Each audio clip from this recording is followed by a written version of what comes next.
So we can go ahead and get started. Well, good afternoon, everyone. I'm so happy that you could join us this afternoon. My name is Hillary Haynes, Vice President of Member Engagement at the Greater Bakersfield Chamber, and your host for today. On behalf of the Chamber and BYP, just want to welcome you to our first Let's Break to Educate webinar on tax prep with Atlas Financial Solutions.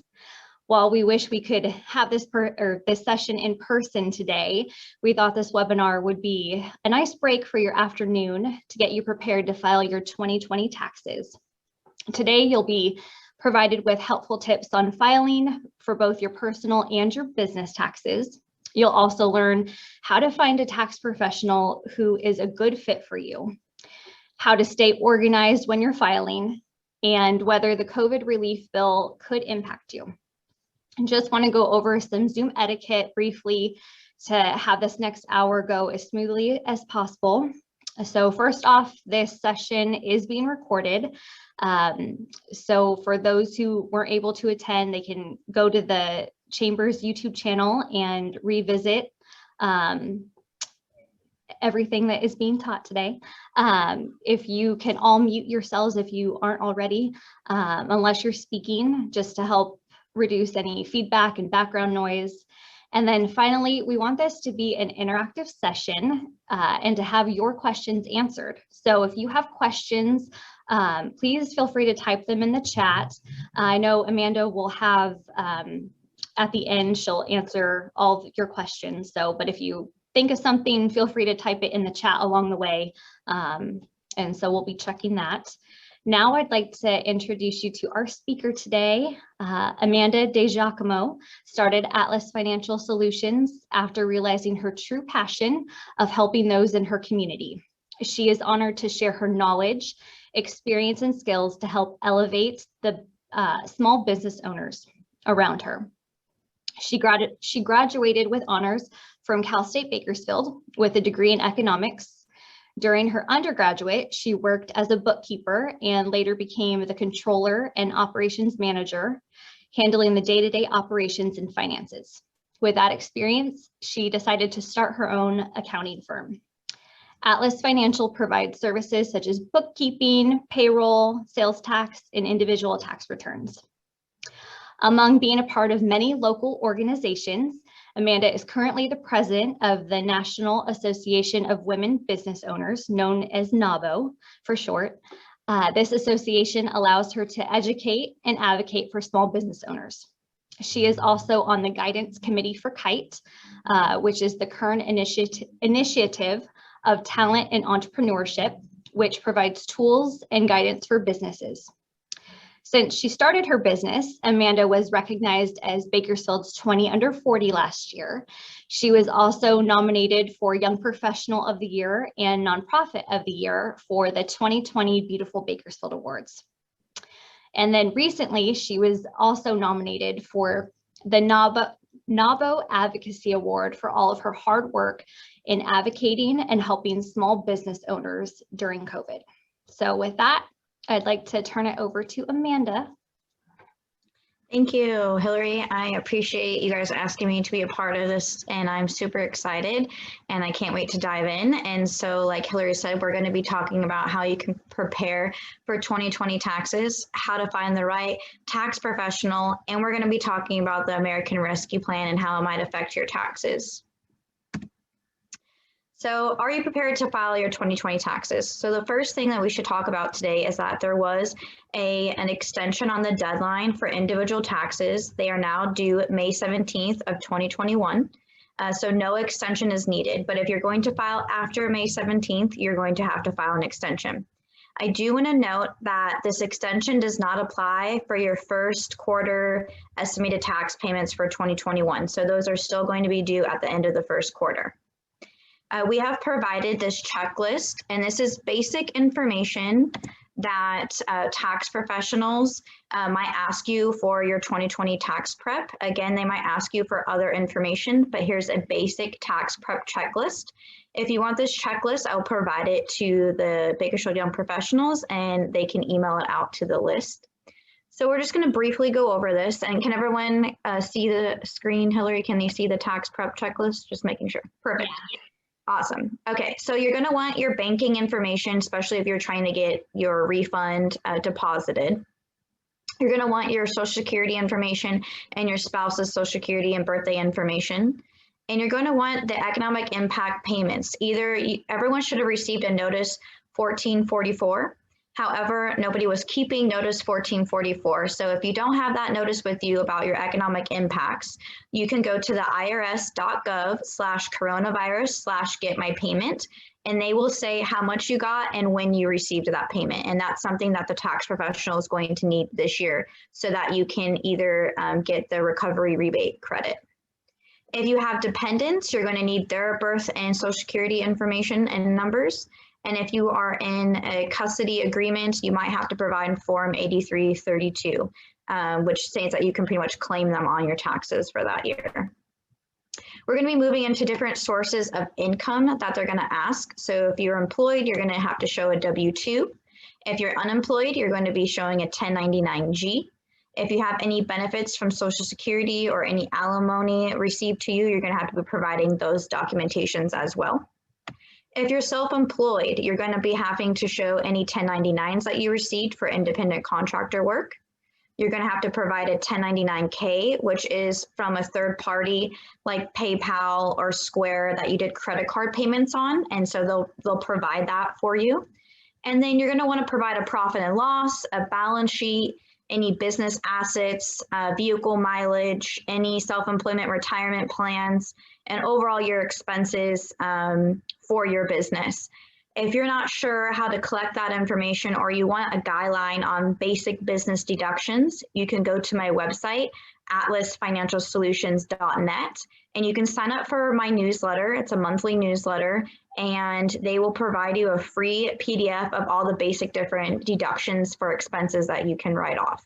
It's really helpful for small business owners. And then throughout the month and the year, I provide newsletter information about changes on tax law or different bills or things that can help you grow your business. So it's really, really helpful. If you have a rental property, same thing, you're going to want to show your rental income and expenses, a profit and loss, or any rental asset information for depreciation. If you have retirement income, so you received distributions from a pension, an IRA, Social Security, or anything like that, you're going to want to also show that type of information to the tax professional. If you have a savings account or investments or dividends, you might be getting a 1099 INT, which is for investments, or your 1099 for your dividends, or a K1 if you're a part of a corporation. And those are all things that you're going to want to also have to provide to that tax professional. Also, any distributions and reimbursements from a health savings account or a long-term care account, you're going to want to provide for them as well.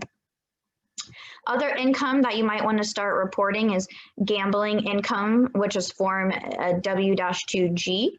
And then cryptocurrency, which is a huge one recently in the last few years. A lot of people have been investing into cryptocurrency, so make sure that you're reporting that. Jury duty, prizes and awards, scholarships, trust, any royalty income, and then 1099-C, which is cancellation of debt. So those are all the basic sources of income that you're going to want to report on your taxes and provide to your tax professional. Now, common adjustments and deductions. So again, these are just basic things. There might be more that your tax professional asks for. So if you're a homeowner, you're going to want to show Form 1098, which is for your mortgage interest statements. And you're going to want to also provide any property taxes and any receipts on energy saving home improvements. So if you upgraded to solar or you improved on your windows and doors to improve the energy of your house, you're going to want to show those receipts to get those deductions on your tax return. If you paid any taxes throughout the year, your estimated tax payments, your sales and use tax payments, and any state and local tax payments, and again, property taxes, you're going to want to show that to your tax professional as well. Education. So if you're in college or you have a student in college and you're paying for their tuition, you're going to want to provide Form 1098-T. If you are paying on your student loan, the interest paid, you're going to want to provide 1098-E. And then any receipts for educational expenses or any records on scholarships or anything like that, you're going to also want to provide to the tax professional. If you are a teacher, you're going to want to provide receipts for any expenses paid for your classroom.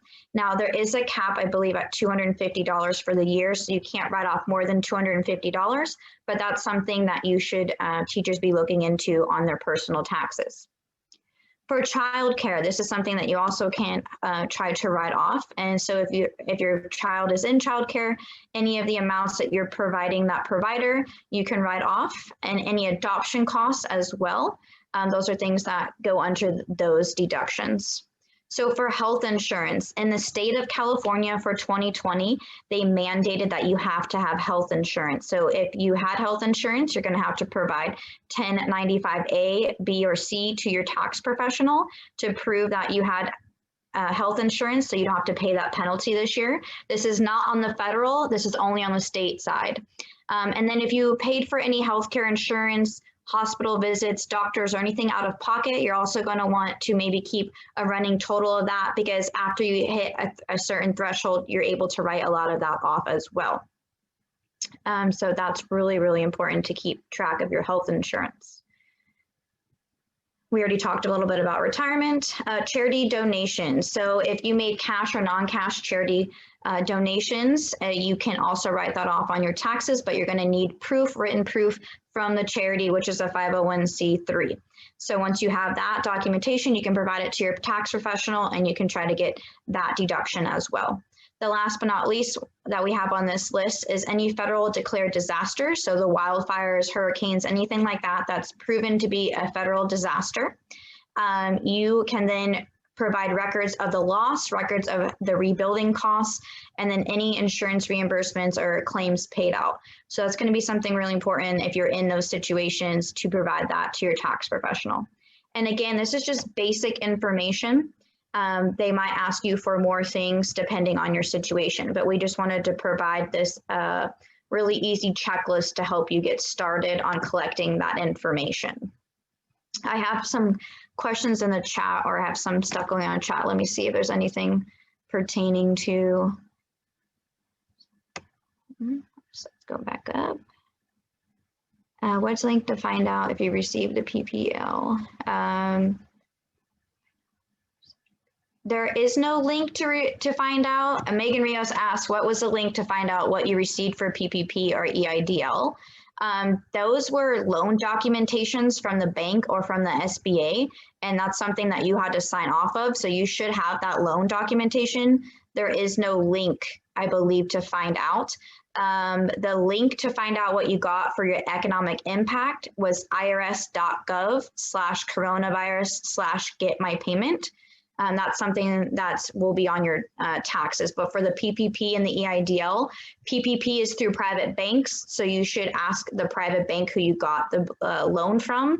The EIDL is from the SBA, so you can contact them if you don't have that information. Megan Lopez, are you able to deduct any expenses related to the purchase of a new home? So there are a lot of different home items if you're selling or buying that you can write off and include in your records when you're providing it to the tax professional. Again, it's every question is based on each individual, so I can't go over your situation because I don't know exactly how much you spent on the home or what you did, so I can't give you the direct advice, but that's something you can consult with the tax professional on. And but that is something generally that you can collect records on and provide that to help with your taxes. All right, going further now that I answered a few of those questions. Oh, okay. How to find the right tax professional. So now we talked about what you have to provide to a tax professional and what you should be collecting and trying to organize throughout the year. Now, how do you find somebody that's the right fit for you? So I have some general questions that you should be asking the tax professional before you hire them. You can ask them how long they've been doing taxes for. You can ask them what they specialize in or what they don't specialize in. This is important because if you're in real estate, you're going to want somebody who specializes in that because they're going to know all the ins and outs of that industry and how to make sure you're getting all of the deductions and credits and write-offs that you possibly can. You might want to ask them, do they do all the work in-house or do they outsource some of it or all of it? This is very important, especially with nowadays outsourcing is kind of the way a lot of people are going for different businesses. And you're going to want to know that personally if they're outsourcing your work, because that just means another person is having access to your proprietary information. So your social security numbers, your banking information, and so that they should be disclosing that upfront if they're outsourcing it. And it's something that you should be asking as well. How long the tax return is going to take, what their fees are. Again, if they're sharing your information with third parties. And then one last thing I like to put on there is how much or how little am I paying just the right amount for my quarterly taxes. So most people think that, oh, I want this big refund, I want a refund. Actually, the goal is to not have a refund and not to owe the government. So it's actually to like have nothing. So like not that you owe and not that you have to get a refund, because you want to try to make sure you're keeping all of your money throughout the year so that you can spend it how you want to spend it and not have to wait for the government to pay you back or for you to pay the government. So working with a tax professional, meeting with them quarterly and tax planning is going to be very, very important so that you can keep all the money at the time that you have it so you can use it as you see fit. So those are some basic questions that you can ask tax professionals to see if they are a right fit for yourself. So now that we've talked about what you should be preparing for 2020 taxes and how to find the right tax professional, we're going to talk about the American Rescue Plan, which is the most recent COVID-19 relief bill that was the $1.9 trillion that the Biden administration just recently passed. So we're going to talk about the different things that might affect you and your taxes, you and your family. So they did have an exclusion up to the first $10,200 on unemployment, meaning that the first $10,200 will be tax free. They also extended the unemployment up for 25 weeks if it's COVID related. And so you're still able to get unemployment up until September 6th of 2021. They also extended the additional $300 in weekly benefits. Another thing that the American Rescue Plan did was they offered another round of economic impact plan, or payments, not plans, sorry, payments. So you're going to receive $1,400 per taxpayer and dependent.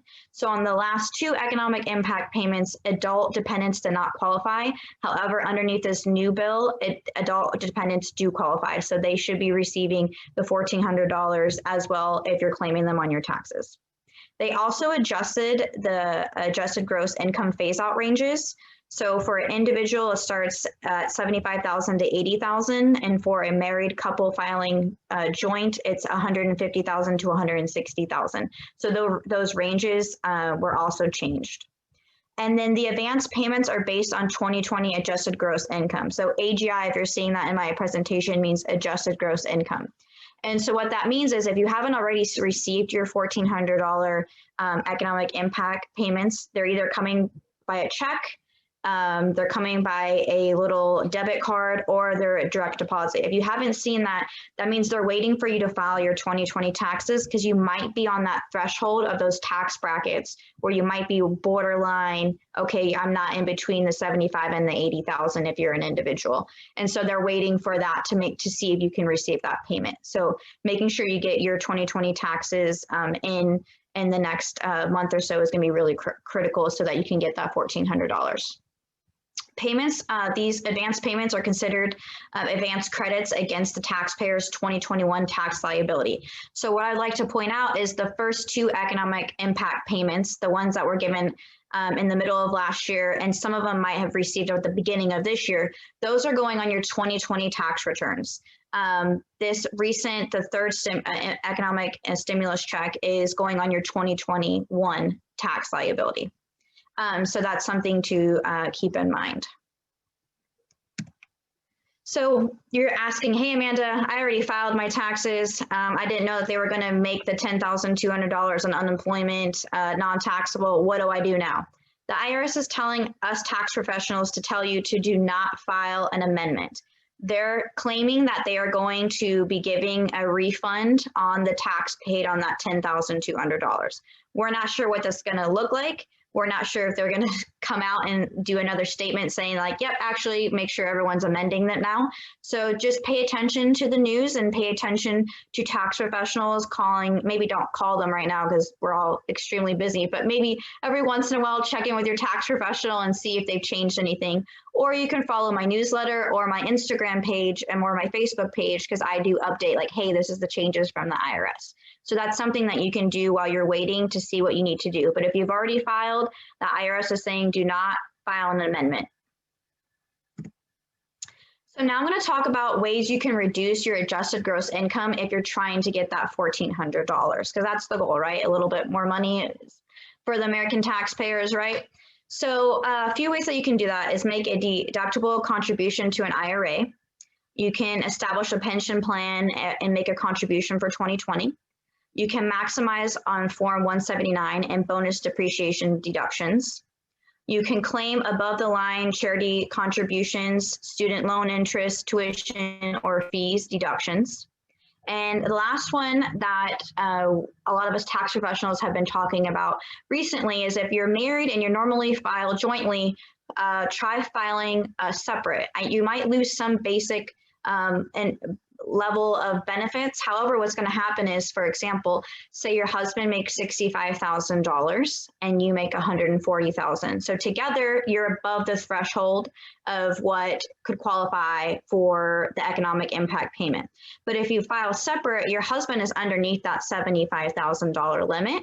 So he's going to get the $1,400. You're not going to get it because you're above the individual threshold, but he will. And if you have dependents, you can put your dependents on his tax return, which then giving you the $1,400 for him and then the $1,400 per dependent. So that's something that you should be talking with your tax professional on to see what benefits did I lose? Okay, I might have lost $600 here, but I gained this much because of the economic impact. So that's something that you should be talking with to see if that's something you should be filing to get that $1,400.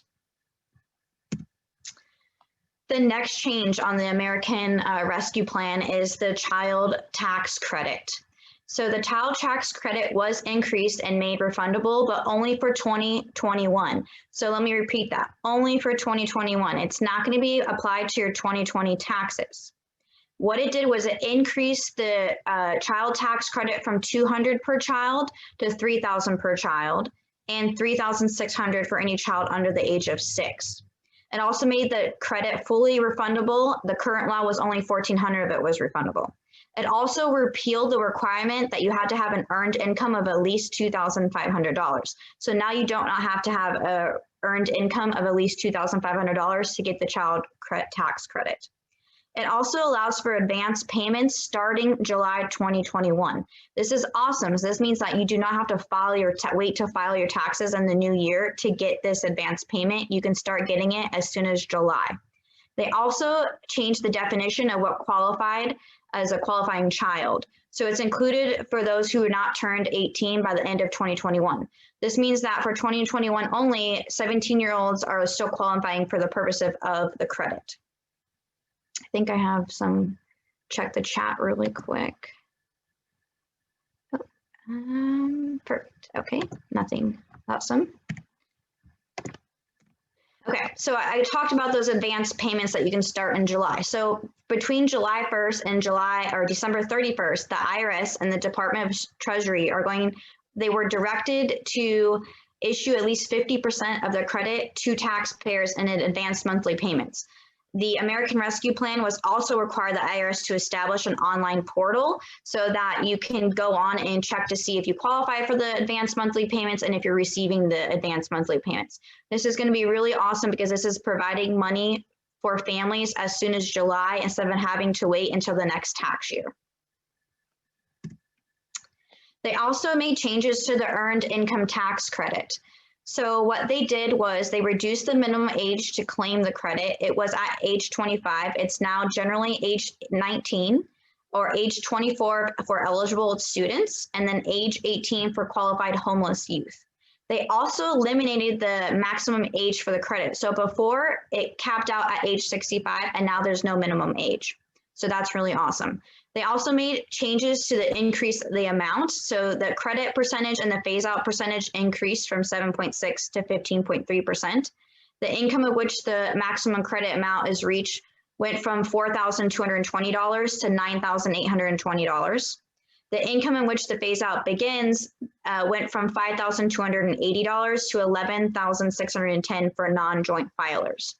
And a little side note that could be beneficial is taxpayers may elect to base their 2021 credit on their 2019 earned income rather than their 2021 earned income, but only if their 2019 earned income is higher than their 2021 income. So that might be very beneficial for you guys to talk about to your tax professional about looking at your 2019 versus your 2020. They also put provision in there for student loan forgiveness. So during the time of 2021 to 2025, they have all these different types of student loans that can be forgiven. So federal loans, state education loan programs, loans made by colleges or university, and then private educational loans. So I know most of us, especially young professionals, we have our student loans. And so this is something that you're going to want to pay attention to and see if you can, get access to that forgiveness. They also made changes to the paid sick and family leave. So I don't have many notes on this because I do know that they extended how many days now and they extended how much you're receiving. This is not my expertise in this area. And so I'm going to refer you to look up to a local HR rep in town. And if this applies for you, contact them and ask how this is going to affect you. So how this might affect you is if you had COVID and you had to take off work, or if you had a family member who had COVID and you had to take off work to take care of them, or pregnancy, or anything that you're going to need that family leave or that sick time for, that's what's going to apply for you. And I highly suggest contacting an HR representative who can help you work through that paid sick time and family leave, because that's something that I don't specialize in, but that's something that was changed in this recent bill. They also added a grant for restaurants. So I'm super excited for this because I go out all the time here in Bakersfield to all our local restaurants. And literally when I saw this, I was like, messaging all of our restaurants on Instagram, like, hey, there's a new grant, there's a new grant. So the application starts April 8th, it's with the SBA. And what you're able to do is you're gonna show your gross receipts for 2019 and your gross receipts for 2020. You're going to minus them if there was a less. And you're gonna take out any PPP loans that you've received. And whatever that loss is what you can apply for that grant. And so this is really, really going to help stimulate the local restaurants because they were hit. The hair industry or the cosmetology industry, the wedding industry, and the restaurant industry, they were hit the most out of all of us. And I'm really, really happy that our government is doing something to try to give back to our restaurants so that we can make sure that we're stimulating the economy again. So if you are a local restaurant, make sure you're looking into this grant. Again, applications start April 8th. So make sure you're getting with your CPA or your tax professional. And if you don't have one, you can contact us so we can get your information for 2019 and 2020 so that you can apply for this grant. So I believe that's all the changes that I have. If there's any questions, I would love to take them right now. One more page, I think I just have my information. So if you're, let me go back one, sorry about that. If you have any additional information, my email address is here, my phone number is here. And if you want to book a consultation, a free discovery about taxes or about your business or bookkeeping or anything like that, you can book an appointment on my website, which is atlasfinancialsolutions.net. So I'm excited to hear if there's any questions. I know I threw a lot of information out there. Awesome, thank you, Megan. I think now, since I'm done with the presentation, if you want to unmute yourself and ask the question, you're more than welcome to do that as well. Yeah, please do.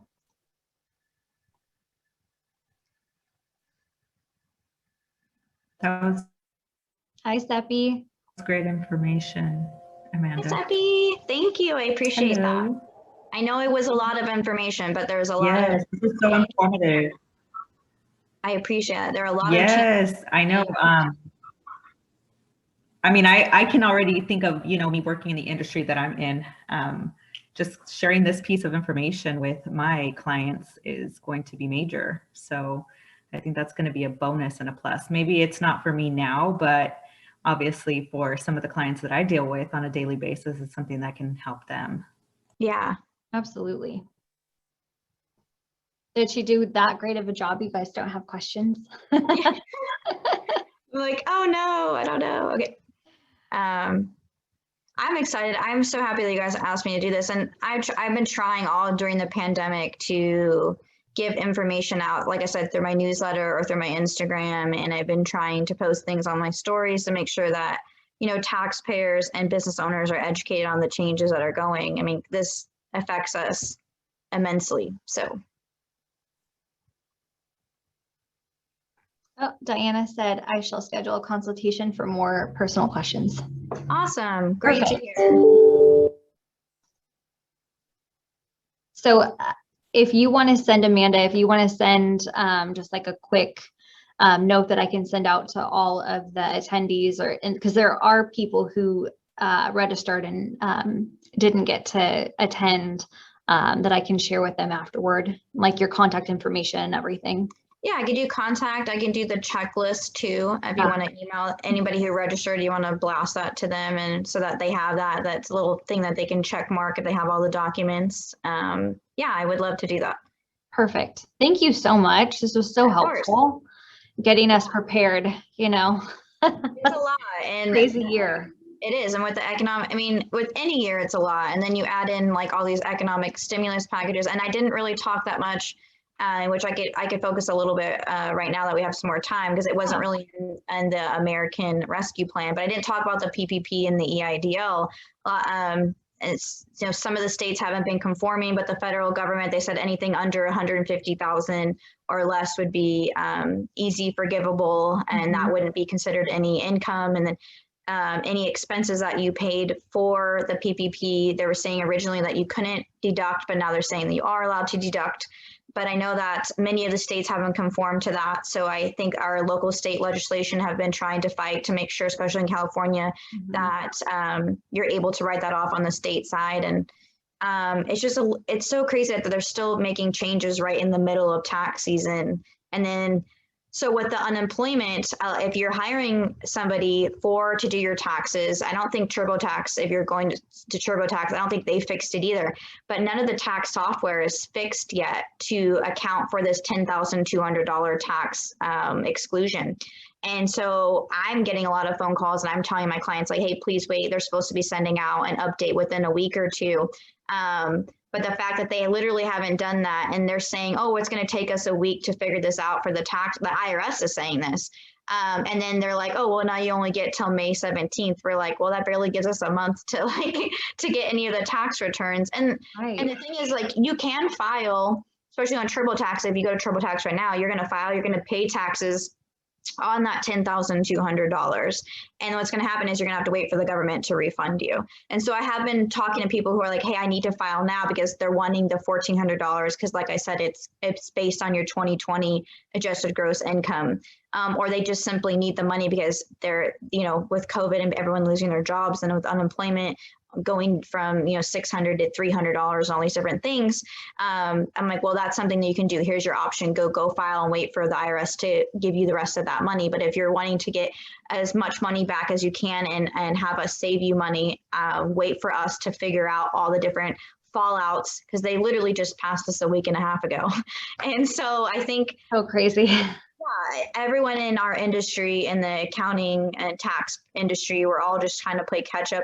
We understand your frustrations, and we wish we could. We're trying to advocate as much as, I mean, literally today I was in a Facebook news feed with another local CPA firm here in town, and we're tagging Kevin McCarthy and everyone that we know, and it's saying like, hey, please, can you do something? Can you tell the IRS, can you tell the state that we need this? Like, our clients are suffering. We can't spit out these tax returns fast enough. You haven't provided us all the information that we need. And so like, we're trying, and that's why I love being a part of NABO, because we actually have a state and local presence in Sacramento and DC to advocate for small business owners. And being on the board, being president, and being able to be that voice for my clients here in Bakersfield and be like, hey, can we do something on a federal level? Can we talk to them? Can we talk to the Small Business Administration? Can we do something so that we can make change? it's just an honor that I get to represent Bakersfield and do all that. And I'm super happy to do that for you guys. Thank you so much, Amanda. You are certainly busy. Just slightly. I have a question, Amanda. You have a question, Seppi? Yes. What Go did for you say? You touched on student loan forgiveness. How far back is that? Or what years are they giving that? I don't recall. I just know that they're saying in between 2021 and 2025 is the years that you can apply for it. I can look it up and get back to you on my tax. I don't know if it's in there written how many years you can go back. I don't know if they have a cutoff or not. So that's something I'll have to look back into. I didn't actually look and see when the cutoff was. Oh, okay. But that's a great question. Thank you. That's something I probably should have looked into. But yeah, no, I'll look. I can shoot you an email, Seppi, and let you know. Or I can let, if anyone else wants to know, I can let Hillary know and about the student loan when they're not accepting that. Perfect. Thank you.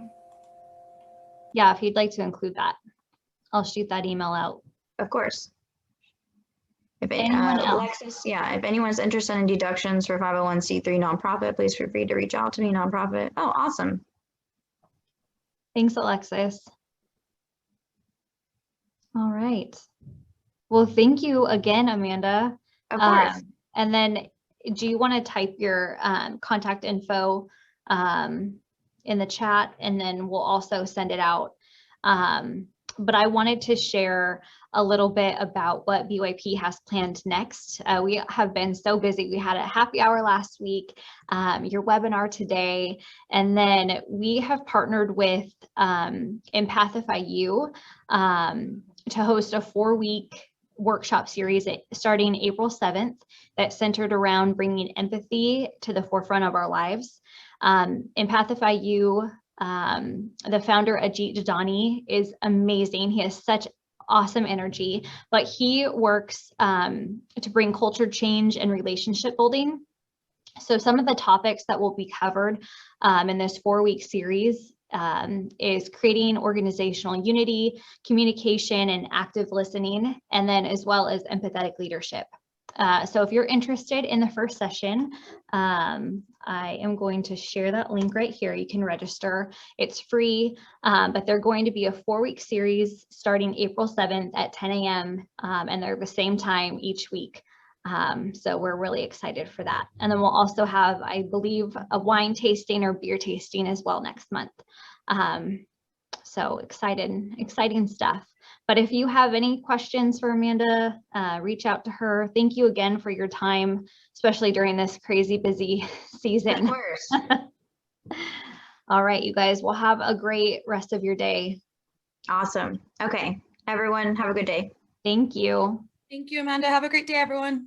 You too. Thank you.